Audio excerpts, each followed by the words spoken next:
vamos a la primera epístola de Juan, el capítulo 1, y quiero que miremos algo que yo estuve meditando toda esta semana. ¿Ya lo tienen? Primera de Juan, no el Evangelio según San Juan. Primera de Juan, capítulo 1, verso 1, dice: lo que era desde el principio, lo que hemos oído, lo que hemos visto con nuestros ojos, lo que hemos contemplado y palparon nuestras manos, tocante a quién dice ahí. ¿Y quién es el verbo de vida? Cristo. Bueno, y aquí es donde la cosa se pone un poco más espesa. Decía un pastor, amigo mío, decía, aquí es donde hay mucha carne que comer. Porque Juan, recuerda que él está escribiendo en defensa de la iglesia. Recuerden eso que yo les decía, que los gnósticos en ese momento que estaban naciendo y nacieron dentro de la misma iglesia, estaban combatiendo contra la doctrina de Cristo. ¿Recuerdan eso? Ahora bien, en la actualidad, hoy, hay dos doctrinas que son fundamentales para la iglesia, las cuales siguen siendo atacadas. Una, la inerrancia de la Escritura. La Biblia es inerrante, ella no contiene error. ¿Amén? Pero hoy se ataca diciendo que no, la Biblia sí es un buen libro, la Biblia es para gente que quiere espiritualizarse, pero la Biblia tiene una cantidad de errores. ¿Por qué nosotros creemos que la Biblia no tiene errores? Porque es la palabra de un Dios que no tiene errores. ¿Amén? Y la segunda doctrina que fue atacada en ese momento y que hoy también es atacada es la doctrina de Cristo. ¿Quién es Cristo? Juan comienza diciendo: lo que vieron nuestros ojos, lo que palpamos, tocante al verbo de vida, hablando de Cristo. Y si hay, como lo decíamos hace 8 días, a nosotros nos une Cristo. ¿Amén? ¿Pero cuál Cristo? Porque hoy hay una cantidad de falsos cristos, no sé si usted se ha dado cuenta. Ahora todo el mundo es cristiano. Pero ¿en qué Cristo han creído? Y es la pregunta que nosotros también como creyentes podemos hacernos. No está mal preguntar: ¿quién es Cristo? ¿En qué Cristo he creído yo? ¿Y cuál es el Cristo de la Escritura que no solamente me provee bienestar, sino salvación? Porque fuera de Él no hay salvación. ¿Eso es claro?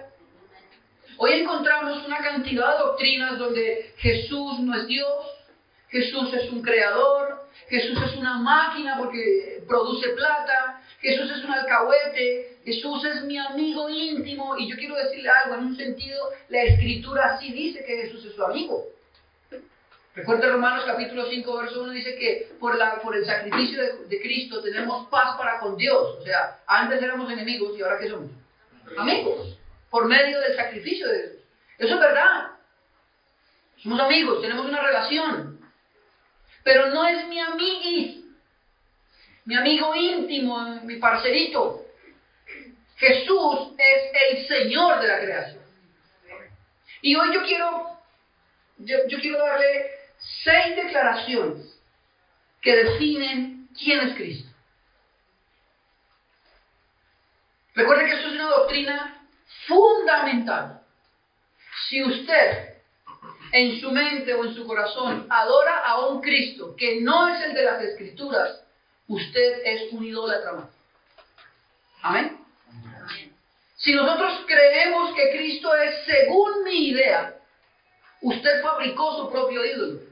Porque nosotros estamos llamados a creer en el Cristo que revela en las Escrituras. ¿Amén? Juan tenía un problema grave y eran los gnósticos. Los gnósticos creían que Jesús no había venido en carne, y ahora más adelante se los voy a mostrar. Hoy nosotros tenemos un grave problema, y es que nos muestran a un Jesús humanizado. Un Jesús que piensa igual a mí, que actúa igual a mí, pero que ya no es Dios. Y ni uno ni lo otro. Porque Jesús es 100% Dios, 100% hombre. Amén. Y espero hoy en el Señor. Yo le decía hoy a mi esposa que enseñar esto es Es difícil. Es difícil porque estamos hablando de doctrina fundamental, lo cual define su fe. Amén. Un error aquí. Y es como los niños pequeños. Usted a un niño pequeño enséñele mal a escribir desde el principio y llegará adulto y le cuesta cambiarlo. Como también muchos de nosotros tienen ideas cerradas de quién es Cristo y cambiarlas, solo el Espíritu de Dios lo puede hacer. Y en esta mañana, yo desde que me levanté, de verdad, como casi nunca, pero estoy muy nerviosa. Porque es doctrina fundamental.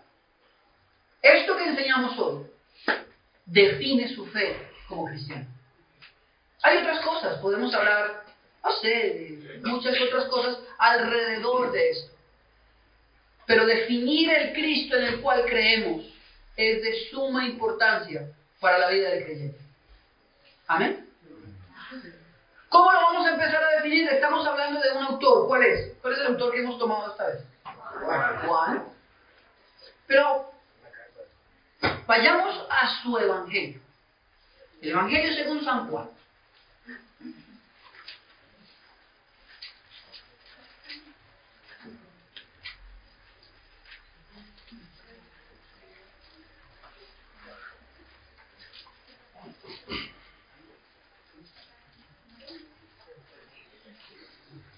Evangelio según San Juan. Es el mismo autor, ¿ok? Hay que diferenciar entre Juan el Bautista y Juan el Evangelista. ¿Ok? Son dos diferentes. Aunque uno fue discípulo del otro. Eso no nos puede olvidar. Juan el escritor fue discípulo de Juan el Bautista. Recuerden eso. Que luego que ven a Cristo y que Juan reconoce, mire, he aquí el Cordero de Dios que quita el pecado del mundo, el cual yo no soy digno de desatar ni siquiera de correr a sus zapatos, de sus sandalias. En esa confesión, Juan se dio cuenta, Juan el Evangelista, que Juan el Bautista no era el que debía seguir, sino debería seguir a ¿quién? A Cristo. Y se volvió discípulo de Cristo. Yo les decía que es el último apóstol en conocer la muerte. Él no murió como mártir, murió como viejito. ¿Se acuerdan de eso? Y él es el que escribe el prólogo de su evangelio. Comienza en el capítulo 1, verso 1 al verso 18. Él ahí sintetiza lo que va a decir. ¿Qué quiere decir? ¿Usted no le parece extraño que el evangelio de Juan es el único evangelio que no dice cómo nació Jesús? Mateo, Marcos y Lucas lo dicen, hablan del nacimiento en Belén, hablan del pesebre, bueno, por decirlo de una manera, de los establos donde nació, habla también de cómo María quedó embarazada, pero cuando usted lee el evangelio de Juan, usted no encuentra eso. Quiere decir que desde el principio, Juan nos quiere centrar en que Cristo es Dios. ¿Amén? Y no habla de un nacimiento natural, porque lo que nos está hablando aquí es que Dios mismo, el creador de todas las cosas, ahora se mete en la vida del ser humano. Y lo va a decir del verso 1 al verso 18, ¿cómo lo hizo y qué fue lo que hizo? Vamos a leer verso 1. Vamos a leer de corrido hasta el 18, ¿le parece?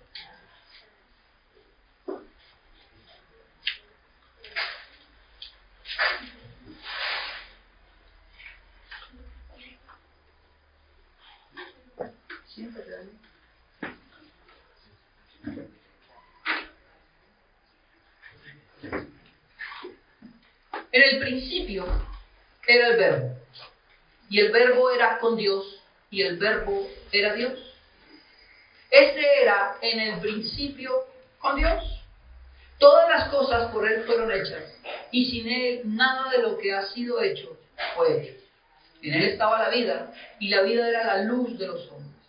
La luz en las tinieblas resplandece, y las tinieblas no prevalecieron contra ella.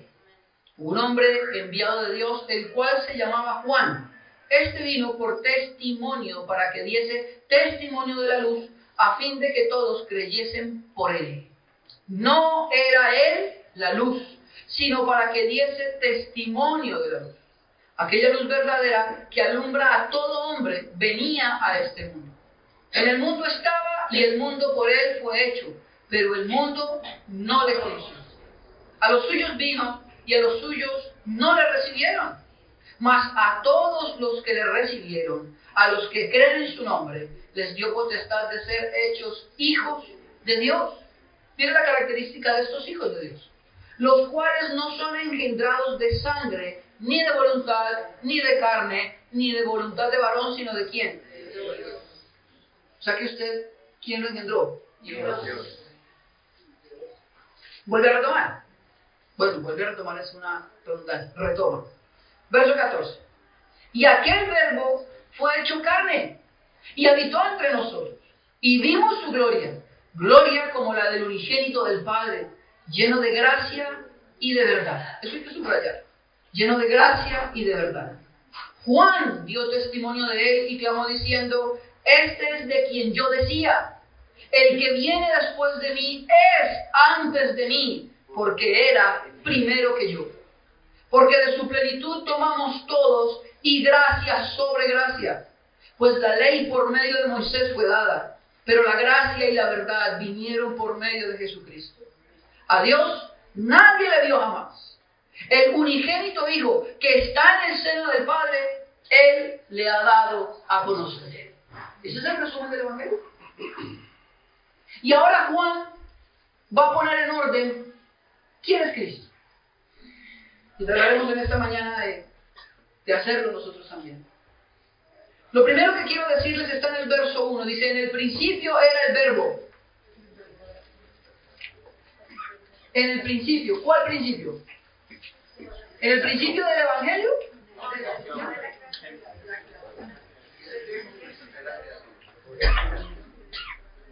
¿Cuál principio?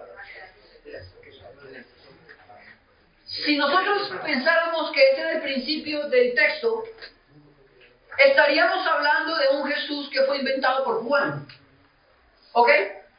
En el cual cuando él comienza su relato diría: en el principio había un Dios o un Jesús, bueno, no sé.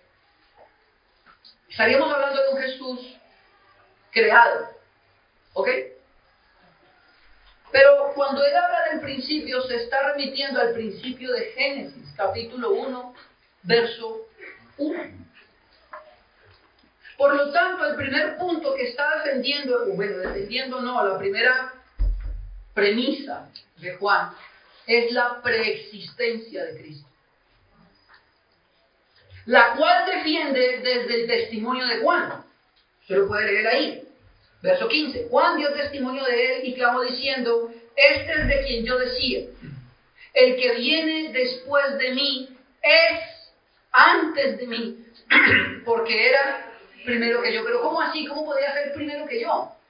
Si de hecho el que nació primero fue Juan. ¿Se recuerdan que Juan y Jesús eran primos de familia? ¿Quién nació primero? Juan. Pero Juan dice: este es el que yo anunciaba, viene después de mí, pero él era primero que yo. Porque está hablando de la preexistencia de Cristo. ¿Qué es la preexistencia? Que Él existía antes de todas las cosas. ¿Amén? ¿Eso por qué es fundamental? Porque cuando nosotros quitamos la preexistencia de Cristo, estamos hablando que en algún momento alguien lo creó. Y Él es Dios. ¿Amén? Él existió antes de todas las cosas. Quiero que vaya a Isaías capítulo 9, por favor.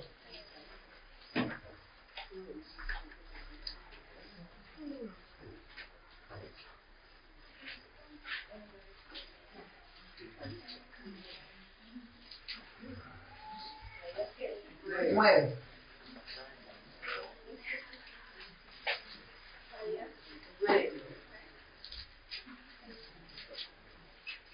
Vamos a leer el verso del 6 en adelante. ¿Lo tienen? Amén. Porque un niño nos es nacido. Bueno, antes de leerlo, esta es una profecía mesiánica, ¿ok?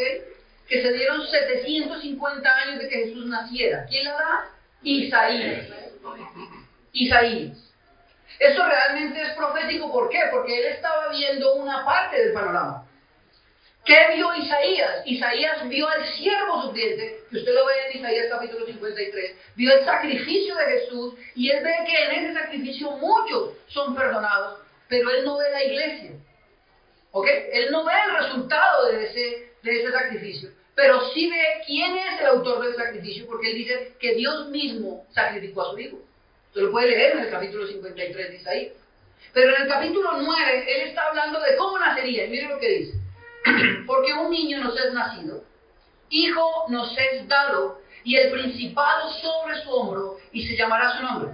Admirable, consejero, Dios fuerte, Padre eterno, príncipe de paz.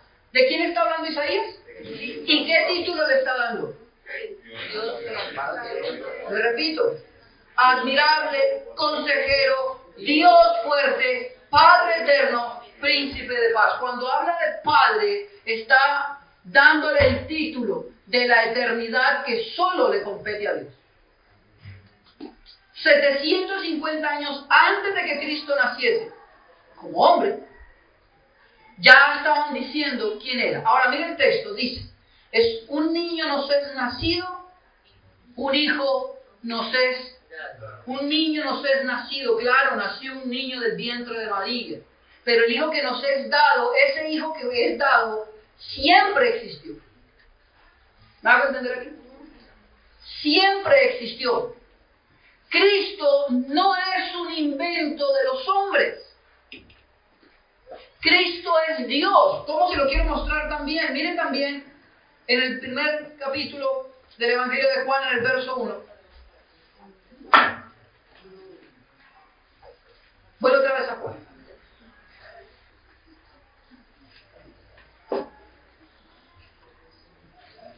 ¿Lo tienen?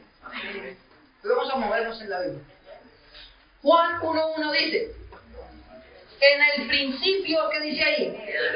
Esa palabra era, hay que subrayarla. Era.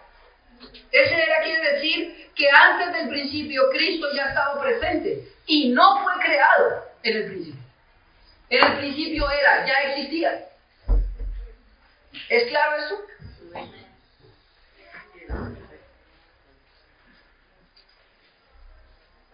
Porque aquí es donde tenemos varios problemas. Los testigos de Jehová dicen que Jesús era un buen hombre. ¿Sí lo han escuchado ustedes de ellos? Pero era un buen hombre que era el arcángel Gabriel, que se metió en un hombre y ahora es buena gente. Los adventistas dicen que Jesús es una creación mínima de Dios. Los católicos aseguran que Cristo es un Dios pero más pequeñito. Por eso necesita la ayuda de María y los santos. Porque Él no alcanza a interceder con el Padre por sus hijos. Cuando nosotros hacemos esto, lo que estamos haciendo es negar la deidad de Cristo y su preexistencia. Él estaba antes de todas las cosas. En el principio, Él era el Verbo. No fue creado con el principio. Él ya existía. Y ese es un atributo que solo le cabe a Dios. Él es la fuente primaria de todas las cosas. ¿Amén? ¿Está conmigo? O ahí. Porque de aquí para allá se ven todos así con una cara. Y me asusta. Es importante poner esto en el orden que es. Porque si algo es atacado, lo vuelvo a repetir, es la doctrina de Cristo. Negar la deidad de Cristo, negar su preexistencia y su calificativo como Dios, es negar su sacrificio. Porque solamente Dios muriendo, basado en un hombre, podía perdonar a sus hijos. lo cual se lo voy a explicar más adelante. Por lo tanto, dejamos claro que Él es preexistente. ¿Amén? Él existió antes de todas las cosas. Que es lo segundo que dice el texto, que también hace parte de su deidad. Dice, en el principio era el verbo, y el verbo, ¿qué dice ahí? El verbo era con Dios. Aquí la cosa deja muy clarito la separación entre un Dios Padre y Dios Hijo. Son dos personas diferentes. Y aquí rompemos la idea de los que llaman ahora los unicitarios, o los Jesús solo. Ellos, voy a manejar algo, un tecnicismo, espero me perdonen, ellos hablan del modalismo. Y es, ¿ustedes alguna vez vieron Power Ranger? Voy a tratar de verlo un poco más. Pastor, no entiendo. ¿Alguna vez vio Power Rangers? ¿Se acuerdan que? Perdón, ¿cuántos Power Rangers eran? 6. Eran 5. Ah, no, es que había otro que llamaba Lyman, y eso sí eran como 6, no, 5. Los Power Rangers eran 5, ¿cierto? Y si se acuerdan ustedes de los, bueno, hablo de los que son más de, como yo. Los más jóvenes no se acuerdan de los más viejos, pues. Mazinger, esa también hacía la misma, sí señor. ¿Sí se acuerdan también de Mazinger? Sí. Bueno, yo estaba más pequeño, pero perdona, estoy tratando de utilizar una alegoría para explicar el modelo. Entonces, los Power Rangers había uno que era azul, uno rojo, negro, bueno. Pero sí se acuerdan que entre todos, ese se los dio toditos. ¿Se acuerdan que entre todos formaban un gran Power Ranger? ¿Sí se acuerdan de eso? Y que ese Power Ranger era casi que invencible, eso no le ganaba a nadie. El modalismo lo que nos quiere hacer ver es que es un gran Dios, uno solo, que de vez en cuando se manifiesta como el Padre, a veces como el Hijo, o a veces como el Espíritu Santo. ¿Ok? Entonces, por eso la alegoría del gran Power Ranger. ¿Se acuerdan que estaba formado de 5, pero a veces era de un color, a veces de otro color? Lo cual no es bíblico. Cuando hablamos de la deidad, hablamos de un Dios que se presenta en 3 maneras, pero son 3 personas diferentes. ¿Ok? Y a su vez es uno. Usted dirá, uy, pastor, no lo entendí. Tranquilo, yo tampoco, pero lo creo. Ahí vamos.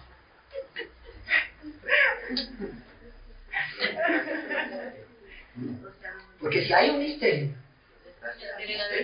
es la deidad. Son 3 que subsisten en uno. Son 3 independientes. Amén. No que forman un solo Dios grandote, gordo y de vez en cuando se manifiesta. No. Y este texto lo deja más claro aún porque dice, y el verbo era con Dios. O sea que el verbo es uno y Dios el Padre es otro. ¿Y es claro? ¿Ok? Esta es otra doctrina que también es supremamente atacada. Es más fácil creer en uno que creer en 3, porque es que nos llaman a nosotros, ustedes, dicen los testigos de Jehová, ustedes son idólatras, porque ustedes adoran a 3 dioses. ¿Cuáles 3 dioses, Dios? Es uno. Deuteronomio capítulo 6, verso 5, ¿qué dice? Oye Israel, Jehová, ¿cuántos son? Uno es. Uno. Amén. Y aquí en este texto vemos que Jesús es Dios, distinto al Padre. Amén. Tranquilo, seguiremos predicando. No se preocupe, porque yo sabía que me iban a poner esa cara. ¿Cómo así? Tranquilo, ahí vamos avanzando. ¿Qué quiero poner hoy en su corazón? Jesús es Dios. Jesús es Dios. Amén. Él no es creado. Él preexistía antes de todas las cosas, como Dios. Y mira lo que sigue diciendo, porque muchos podrían pensar, bueno, si está separado del Padre, entonces Él no es Dios. Pero mire Juan cómo responde. Y el verbo, ¿qué dice ahí? Es recontra claro, ¿verdad? En el griego original, la frase reza así. Dios era el verbo. Quiero leerle este verso. Lo quisiera leer hoy, pero quiero volverlo a leer. Colosenses capítulo 1.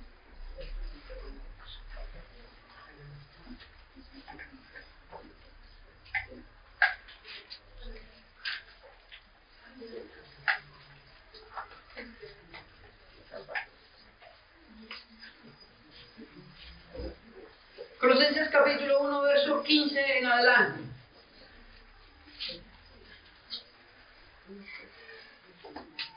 ¿Lo tiene? Sí, 15 en adelante. Colosenses capítulo 1, verso 15 en adelante. Si lo tiene, dígame. Me siento que predico solo ahí. Miren lo que dice. Él es la imagen del Dios invisible. ¿Cómo? ¿Cómo podría ser Él la imagen del Dios invisible? Siendo hombre. ¿Usted se imagina si Jesús hubiera llegado aquí con un tercer ojo? Acá. Con una cabeza gigante y un tercer ojo aquí. Diciendo, yo soy el Hijo de Dios. ¿Quién lo hubiera creído? Nadie, porque esa semejanza no es semejanza de hombre. Sería la semejanza de lo que Hollywood nos vende como extraterrestre. Pero no sería parecido a mí. ¿Cómo va a ser digno de confianza? ¿Cómo voy a decir yo que esa es la imagen del Dios invisible si se parece por allá, no sé, a los habitantes de la luna? Dice este texto de Pablo que Él es la imagen visible de un Dios que nos es invisible. Y sigue diciendo, el primogénito de toda la creación. Ay, entonces lo crearon. No. Está hablando del gobierno como primero sobre la creación. ¿Pero por qué? Ahora Pablo también lo va a explicar por qué Él es el gobernador de la creación. Porque en Él, dice el verso 16, fueron creadas todas las cosas. Las que hay en los cielos, las que hay en la tierra, visibles e invisibles. Sean tronos, sean dominios, sean principados, sean potestades. Todo fue creado por medio de Él y para Él. Aleluya. Amén. Todo fue creado por Él y para Él. Cuando dice que fue creado para Él, también Juan lo va a decir más adelante y lo vamos a leer, por Él subsisten todas las cosas. Su palabra tiene el poder de sostener el universo que gravita en el orden que lo hace, porque por Él subsiste. Si Él quisiera apagar el sistema, Él es el único que puede decir silencio y todo caería. Porque Él es el creador de todas las cosas. Todo fue creado en Él, por Él y para Él. Para su gloria. Ese es el Cristo en el cual nosotros creemos. Miren lo que dice el siguiente verso. Y Él es antes de todas las cosas, y todas las cosas en Él subsisten. Creo que la versión internacional dice permanece. Está en Él. Esto a nosotros como creyentes debería de darnos paz. Porque mi vida está en Él. Él la gobierna. Él la sostiene y hace que mi vida subsista. Quiero decir esto, que yo voy a morir el día que Él determine que debo morir. Porque en Él yo subsisto. Estoy en Él. El día que a mí me dio un infarto y ahí quedé fue porque Él determinó que ese era mi día para pagar el dinero. No porque me enfermé, no porque el diablo me arrebató la vida. Él, en Él subsisten todas las cosas. Esta iglesia funciona porque Él quiere que funcione. El trabajo que usted tiene subsiste porque Él lo gobierna. Amén. Ángeles, principados, gobiernos, sometidos a su autoridad. Él es el Señor. Eso es lo que a veces nos cuesta creer. Ay, que el presidente que subió, dice aquí, tronos, potestades, imperios, están sujetos a Él, porque Él los creó. Por lo tanto, la primera manifestación pública que hace Juan de que Cristo es Dios es atribuirle a Él la creación de todas las cosas. Y no es solo que se le ocurrió a Juan. Estamos leyendo de Pablo en su carta a los Colosenses, diciéndolo claramente: en Él, en Cristo, subsisten todas las cosas, porque Él lo creó. Pero no lo creó para que nosotros disfrutáramos de Él. Lo creó para su gloria. Aleluya. ¿Amén? Vaya conmigo al Salmo 100, por favor.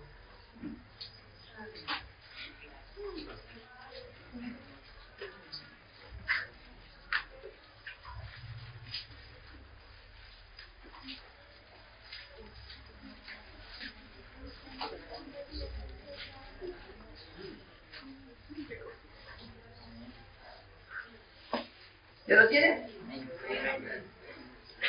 Vamos a ver el verso 3. Reconoced que Jehová es Dios. Él nos hizo y no nosotros a nosotros mismos. Pueblo suyo somos y ovejas de su prado. ¿Quién? Cristo. Somos su propiedad. Él nos hizo. No nosotros a nosotros mismos. Aquí es un medio rayo con el cuento de la evolución.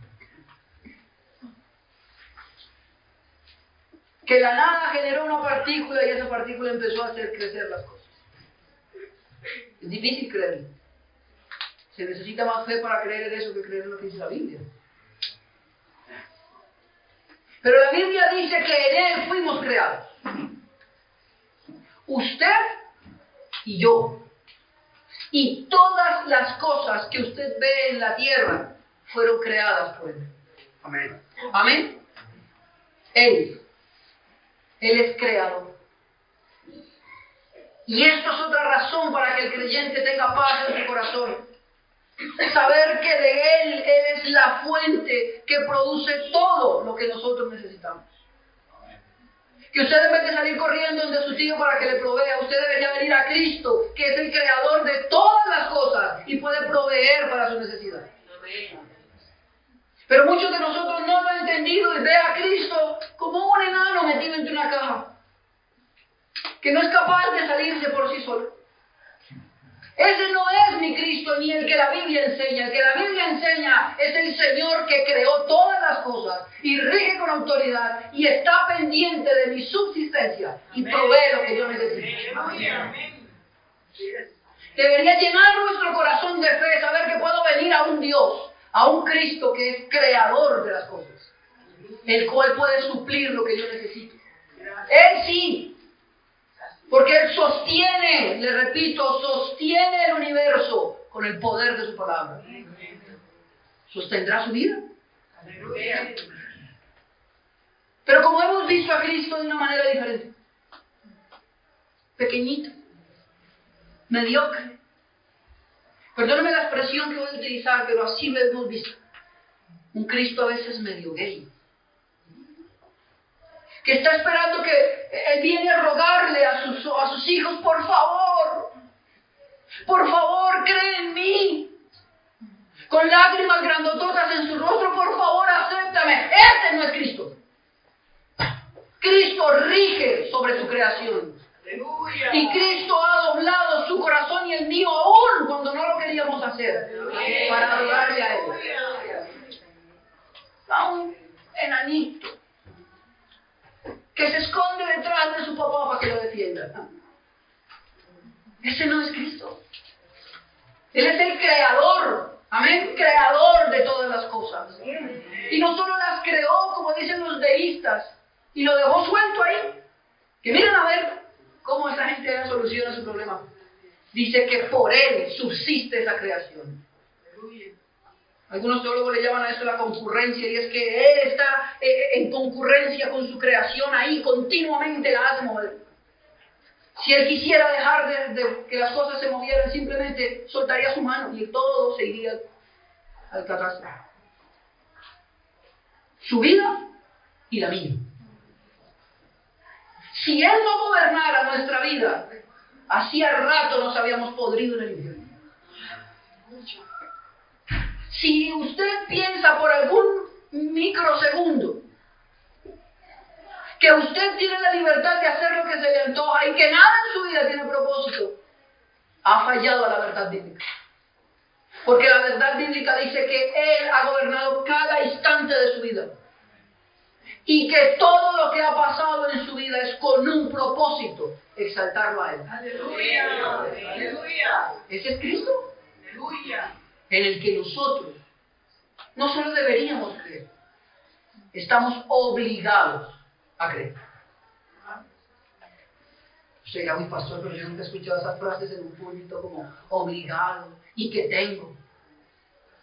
Si usted no cree en el Cristo de la Biblia, no hay salvación para usted. ¿Amén? Recuerde que Él es exclusivo.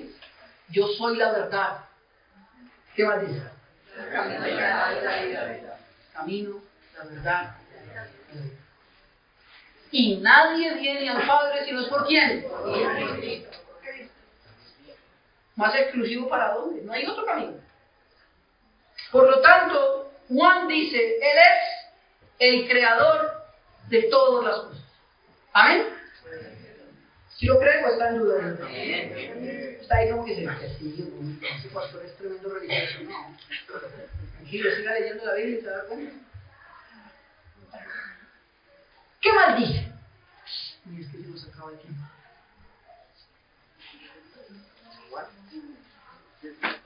Entonces viene diciendo primero que Él es preexistente, ¿verdad? Que Él estaba desde el principio, antes de todas las cosas, y que Él es Dios. ¿Amén? ¿Eso es claro? Luego Juan va poniendo ladrillo sobre ladrillo, y lo primero que dice es que Él es el creador de todas las cosas. ¿Qué más dice? Verso 3, todas las cosas por Él fueron hechas, y sin Él nada de lo que ha sido hecho fue hecho. Verso 4. En Él estaba ¿qué? La vida. ¿Y qué más? La vida de la vida de los hombres. ¿En quién está la vida? En Cristo. Aquí hay otro concepto de exclusividad que a muchos les falta. Pero Cristo es el único dador de vida. Porque es lo que dice la Biblia. En Él estaba ¿qué? La vida. O en algunos de ellos, o él le otorgó ese privilegio a otros. Él. Cristo es Dios. Porque solo en Él está la vida. ¿Amén? Yo voy a decir algo aquí. La vida, tenemos que entender el concepto de vida en la Escritura. El concepto de vida aparece de dos maneras diferentes. Uno, la vida biológica o la vida bios, que es la vida que todos tenemos. Pero también está el concepto de la vida zoe o la vida espiritual que Dios concede. En ambos casos, en cualquiera de las dos maneras que usted lo quiera ver, el único dador de vida es Cristo. Cuando una pareja de muchachos o adultos que no se han casado y ella aparece embarazada, muchos tienen por costumbre decir, uy, ese es el hijo del pecado. Eso es un hijito del diablo, chiquitico pero del diablo. Están errando en contra de la Escritura, porque el único que puede otorgar vida es Cristo. El diablo no tiene el poder de darle vida a nadie. Pero es que miren, ellos pecaron, sí, es verdad. Pero aún en medio de las maldades más profundas del hombre, Cristo tiene el poder para dar vida. Porque Él es el dador de vida. ¿Amén? No hay nadie como Él. Por eso es Dios. Nosotros no podemos cambiar una mala circunstancia a nuestro favor. A no ser que usted y yo seríamos muy tramposos y echarle la culpa a todo el mundo para que salir siempre avante. Pero Cristo, como es el dador de vida, Él puede coger toda la maldad del infierno mismo. El infierno puede rugir, pero de ahí Él produce vida. Porque es Dios. ¿Amén? La vida solo está en Cristo Jesús. A veces se nos olvida eso. A veces ponemos eso como aparte. Y no, es que no sé, mi hijo no estaba entre las cuentas. Se nos coló.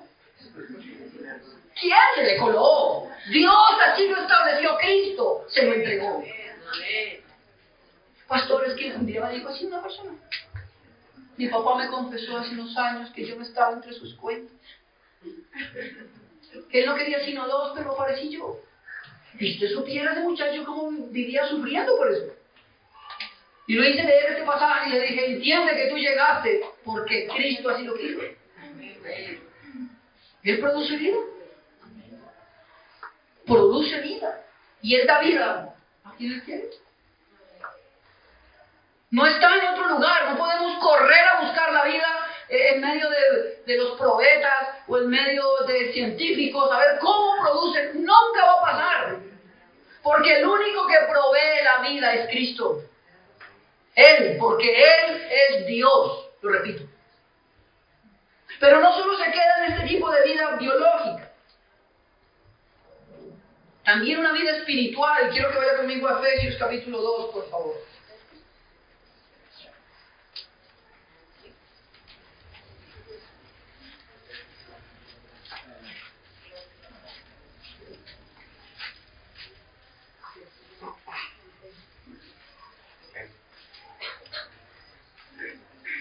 ¿Ya lo tiene? ¿2? Amén. ¿Verso qué? 1, vamos a leer. Bueno, del 1 al 5, pero quiero que leamos primero el 1. ¿Lo tienen? Amén. Dice, ¿y Él? ¿Quién es ese? Cristo. Cuando usted lee desde el capítulo 1, se va a dar cuenta que Pablo empieza a hablar de ¿quién? De Cristo. Y dice en el verso 1, y Él os dio, ¿qué dice ahí? A vosotros cuando estabais muertos en vuestros delitos y pecados. ¿Ve que este tipo de vida es diferente? Porque ya está hablando de personas que estaban vivos pero se murieron ¿por qué? Por sus delitos y pecados. Quiere decir esto que el único que puede producir vida para salvación en las personas es Cristo. Nadie más. Ni la iglesia, ni usted, ni el profeta, nadie, solo Cristo. Quiere decir esto que quien produjo en usted el querer como el hacer por su buena voluntad para que usted terminara adorándole fue Cristo mismo en su corazón. Porque usted y yo también estábamos muertos en delitos y pecados. Ahora quiero que lea el verso 5. Del mismo capítulo. ¿Lo tiene? Efesios. Efesios 2. ¿Lo tiene? Verso 5. Miren lo que dice. Aún estando nosotros muertos en pecado. Oye, a veces no entendemos muy bien esto. Porque pensamos que hubo un momento en que ya dejamos de pecar y ahí fue cuando nos salvaron. Lea el texto. ¿Qué dice? O sea que permanentemente seguíamos pecando y en medio de esa oscuridad tan profunda y de ese deseo por seguir pecando, Él nos dio vida. Esa es la obra de Cristo, que Él es dador de vida a quien Él quiere, aún en medio de la oscuridad más profunda del pecado. Eso solo lo hace Él, que es Dios. Ninguno de nosotros. Y aquí es donde tenemos otro problema, porque a veces, ¿dónde está el problema con los católicos y el Cristo de los católicos? Cristo no es capaz de hacer esto y necesita de otros intercesores. Toca ayudarle. Entonces le ponemos a María, le ponemos la tradición de la iglesia, le ponemos el santoral, le ponemos la camándula, ¿cómo se llama eso? El rosario, porque de alguna manera hay que ayudar a Cristo para que salve a los hombres. Aquí la Escritura dice que es exclusivo de Cristo el darle vida a los que están muertos en delitos y pecados. Amén. Cristo no necesita a nadie que le ayude. Él es Dios. Amén. Por eso alguien me decía hace poco, pastor, pero si los católicos creen en el mismo Cristo de nosotros. No. No. Porque ellos tienen a Cristo más otras cosas. Nosotros, solo Cristo. ¿Amén? Eso queda claro. Yo le repito, esto que estamos hablando hoy es doctrina fundamental. Usted dirá, oye, el pastor está como bravo. No, tranquilo. Esto es muy importante. Hemos visto aquí cómo Cristo salva y da vida, no solo la vida biológica, sino también da la vida espiritual a quien Él quiere. Solo Él no necesita de nadie. Eso se llama la aceidad, es un atributo de Dios, donde Él no necesita de nadie. Él todo lo puede hacer por sí mismo. No depende de nadie, Él es Dios. ¿Amén? No es como el Dios de los griegos, el cual, cuando las personas dejaban de creer en determinado Dios, este se iba desvaneciendo. Porque necesitaba de las oraciones de su pueblo y de la fe de su pueblo para crecer. ¿Alguno de ustedes vio una película donde aparecía un conejo? Es que era el conejo de Pascua con unas espadas y un Papá Noel ahí. Esa yo la vi con los niños. Y resulta que los niños dejaban de creer en Papá Noel y Papá Noel se iba desapareciendo. Esa es una idea griega de los dioses. Eso no se lo inventó Disney, eso lo leyó en las tragedias griegas. Ahí lo leyó. Y solamente le pusieron color y muñecos y ya se ve diferente. Pero eso es legítimo. Y esa es la idea que se tiene de Cristo algunas veces. Es que yo tengo que orar para que Él haga cosas. Él hace por sí solo. Recuerde que Él no depende de mí. Yo dependo de Él. Él subsiste en sí mismo. Por Él. Por su grandeza, por su señorío. No de nosotros, o sea, no porque si oramos o dejamos de orar, si el domingo no hay culto, ese día Cristo pierde un dedo. Si cerramos la iglesia, Cristo empieza a desvanecerse. ¡No! Al contrario, si Cristo abandona su iglesia, todos estamos destinados a morir. Eso es otra cosa. Él salva y Él da vida a quien Él quiere de su voluntad, dice Efesios, del puro afecto de su voluntad. ¿Amén? No necesita de nadie. No necesita intermediarios. Él no necesita que María, su mamá, mi hijo, hágame el favor, mire que fulano está pidiendo. Écheme la manito. Usted se ríe, pero esa es la doctrina católica. Y en eso creen los católicos. ¿Los santos? Hay que pedirle a San Antonio puesto de cabeza que me traiga el novio. ¿Sí o no? Hay que pedirle a Santa Marta, que es la patrona del trabajo. ¿Sí o no? A San Pascual Bailón para que nos alegre la vida. ¿Sí? Hay un montón de cosas y de santos a los cuales le pedimos para que intercedan de Cristo y Él haga. No, Cristo es exclusivo. Amén. Él es Dios y Él da vida a quien Él quiere. Por eso la pregunta que nosotros deberíamos hacernos no es ¿por qué a estos sí y a estos no? Sino ¿qué vio en mí? Porque en mí produjo vida. Y descansar en que Él da vida cuando Él quiere. Amén. Él es Dios. ¿Cuántas razones le he dado? Es que se nos acabó el tiempo. Le he dado 2. La primera hablamos de la preexistencia, ¿se acuerda? Él preexistía y que eso lo definía como Dios, ¿se acuerda? Y luego dimos 2 razones que Juan da en el texto por las cuales evidencia que Él es Dios. ¿Cuál fue la primera? En el principio era el verbo y el verbo. No, yo soy un creador de todas las cosas. ¿Cuál es la segunda? Que Él es, Cristo es único dador de vida. ¿Amén? Si usted me regala 10 minutos más, llegamos a la tercera.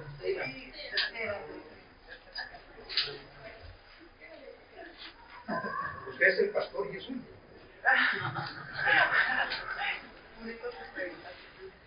Ahora bien, yo quiero citar una frase, no es mía, es de Agustín de Hipona. Y él dice lo siguiente: en el corazón del hombre hay un vacío que tiene la forma de Dios, y solo Cristo puede llenar, refiriéndose a que solo Cristo es el dador de la vida. Usted puede buscar la alegría de su vida en muchas cosas. Usted puede buscarla en el dinero, en la estabilidad económica, en relaciones. Hay personas que dicen: yo seré feliz cuando tenga hijos, y los tiene y se da cuenta que no es así, que es más difícil. Porque solo en Cristo hay verdadera vida. Él lo dice en Juan 10: ustedes en mí tendrán vida, y la tendrán en abundancia. Abundancia no porque tengamos cosas materiales, es que eso es lo que nosotros encerramos. Nosotros pensamos que la abundancia de Dios o la plenitud de Dios está amarrada a casos, carros, becas, ropa, finca, posición. No, Él no está hablando de eso. Está hablando de una abundancia en el espíritu. Está hablando de una alegría que tiene un gozo perpetuo a pesar de las circunstancias. Dios está dentro de mí. Amén. Eso es otra cosa. Ahora bien, vamos a volver a Juan. Vamos a dar un salto del verso 5 en el que estábamos al verso 14. En la mitad hay algo ahí que luego les voy a decir. No, Juan. Evangelio según San Juan, sí. Vamos a dar ese salto. O sea, ¿por qué nos saltamos así? Tranquilo, ahorita nos devolvemos. Bueno, ahorita no, de pronto lo... Sí. Ahora, yo quiero decir, no, Juan, Evangelio según San Juan, perdón, Evangelio según San Juan, capítulo 1. Ahora, yo quiero decirles que todo esto que estamos tratando de resumir aquí, porque no es tan fácil resumirlo, primero. Esto hace parte de una materia en el seminario que se llama Cristología, la cual vamos a ver más desarrollada, más ampliada en varios aspectos, la cual lo invito a que usted la tome también. Verso 14, y aquí tenemos otra controversia con algunas personas. El verso 14 dice: y aquel verbo fue hecho ¿qué? ¿Y qué más?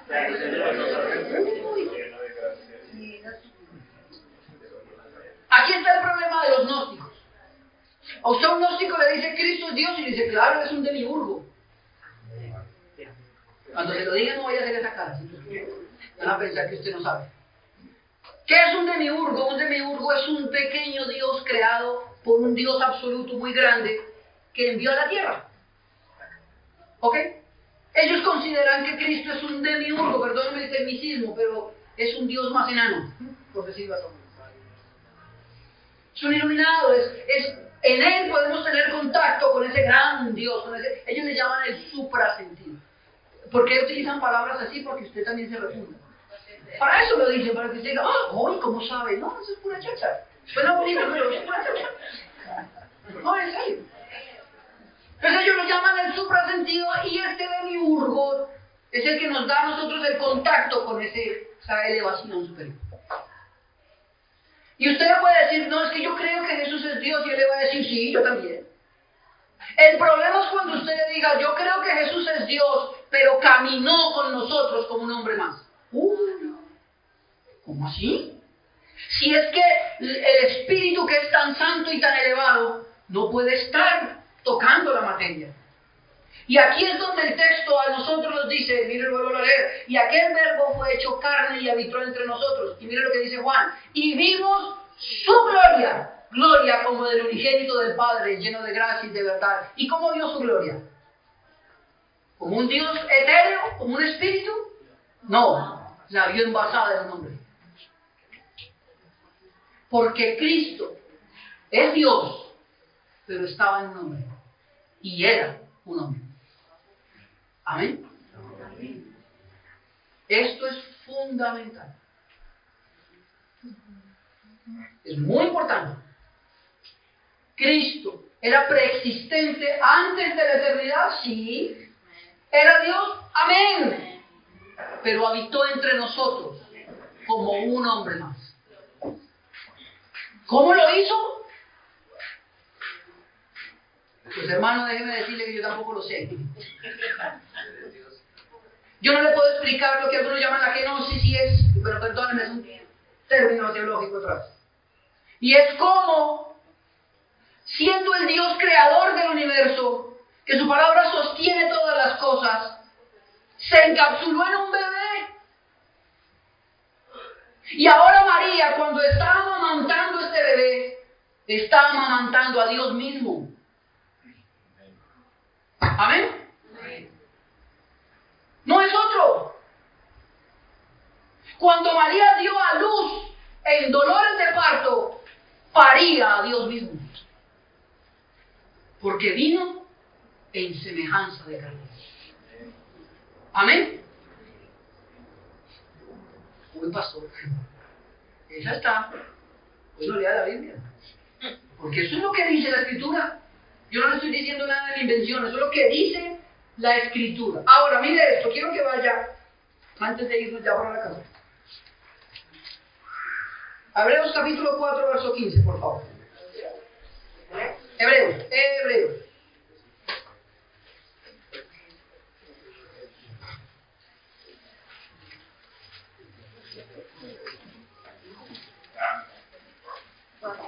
Cuatro 15.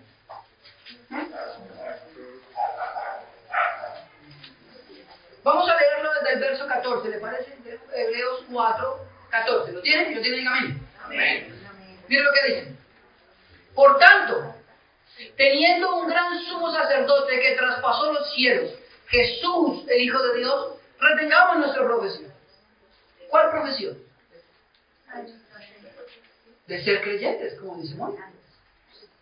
No la profesión de pararse aquí, es que yo soy un pastor, no. Él está hablando de la profesión de fe, de continuar en ella. Y miren lo que dice el verso 15. Porque no tenemos un sumo sacerdote que no pueda compadecerse de nuestras debilidades, sino uno que fue tentado en todo según nuestra semejanza, pero sin pecado. Gloria a Dios.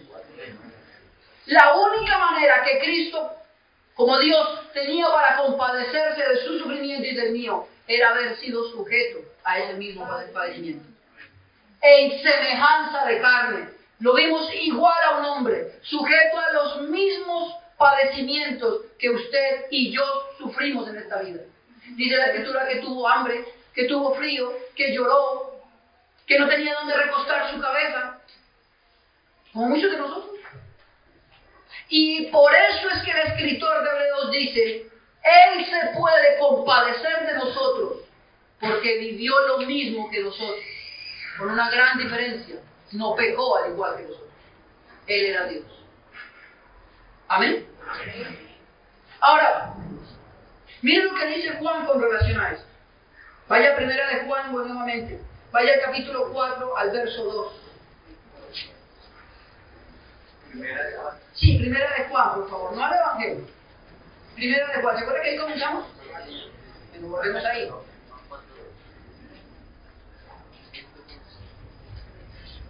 Creo que se me perdió a mí, ¿sí? Tenga paciencia. 4.2, ¿ya lo tienen? Miren lo que dice. Vamos a leer desde el 1. Amados, no creáis a todo espíritu, sino probad los espíritus si son de Dios, porque muchos falsos profetas han salido por el mundo. Ahora él va a dar una razón para probar un falso espíritu. Dice, en esto conoced el Espíritu de Dios. Todo espíritu que confiesa que Jesucristo ha venido en carne es de Dios. Amén. ¿Se lo vuelvo a leer? En esto conoced el Espíritu de Dios. Todo espíritu que confiesa que Jesucristo ha venido en carne es de Dios. Porque hay personas hoy como los testigos de Jehová. Ellos dicen que Jesús no era el mismo que estaba en carne, que eran dos diferentes. Si nosotros no confesamos esta exclusividad doctrinal, igual que Juan, podemos decir con Juan que no somos de Dios.